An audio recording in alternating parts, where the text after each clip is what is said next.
महालयाया हिन्दु धोरोमाव जोबोद गोनांथार। महालयाजोंनो दुर्गा फुजानि जागायनाया जाजेनो। बे सानखौ नवरात्रि एबा पितृ पक्ष बुङो। बे सानाव बिमा दुर्गाखौ हांख्रायनानै गोथार दैजों आथिं सुनानै फोथा थुनानै गावनि थानसालियाव दोननाय जायो। दुर्गा फुजानि सिगां महालयाया गावनि मोनसे गोनांथार आयदा दङ। थिग बिब्दियैनो हिन्दु धोरोमखौ सिबिग्रा गुबुन गुबुन रायजो एबा ओनसोलफोराव बिमा दुर्गाखौ गाजा गोमजायै सिबियो आरो फालियो। बेखौ नोजोर बोनानै दिनै आसामनि डिब्रुगड़ जिल्ला कछारीघाट होननाय मोनसे ओनसोलाव बिमा दुर्गाखौ लोब लोब सुबुंफ्रा ओंखारनानै बे गोथार महालया सानाव सिबिदों, हांख्रायदों आरो हारिमुवारि मोनसे हानजा सुरनायजों बरायनाय नुथायखौ नुनो मोनदों।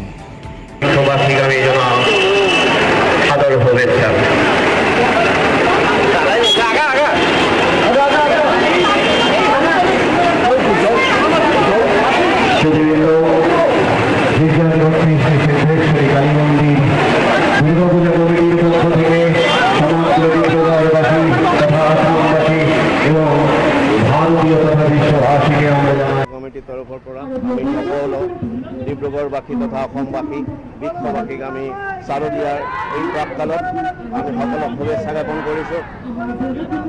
আমাৰ এইবাৰ ৰজত জয়ন্তী উৎসৱ আমি পালন কৰি আছোঁ।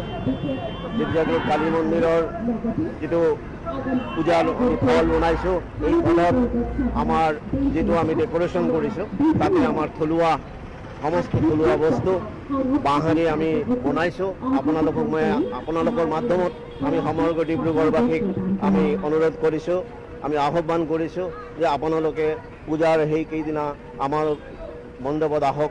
আপোনালোকে এই থলুৱা শিল্পীৰ দ্বাৰা সজ্জিত যিটো আমি ডেকৰেশ্যন কৰিছোঁ তাৰ আপোনালোকে আনন্দ লওক আৰু আমাৰ যি থলুৱা শিল্পী আছে তেওঁলোকক আপোনালোকে প্ৰোৎসাহিত কৰক।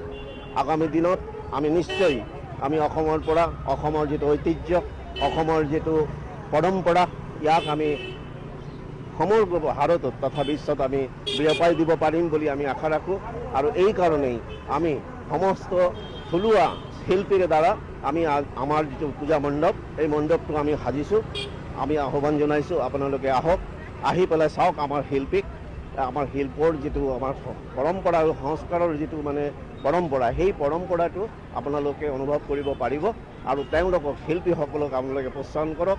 আহক আমি সকলোৱে মিলি দুৰ্গা পূজাৰ এই কেইটা দিন মাৰ চৰণত প্ৰাৰ্থনা জনাওঁ যাতে আমি সকলোৱে সুস্থ আৰু সবল থাকিব পাৰোঁ আৰু আমাৰ অসমক আমি এটা সুন্দৰ অসম ৰূপে আমি দিব পাৰোঁ। সেই আশাৰে আপোনালোকৰ মাধ্যমত সকলো একবাৰ শুভেচ্ছা জনাই শাৰদীয়া শুভেচ্ছা জনালোঁ।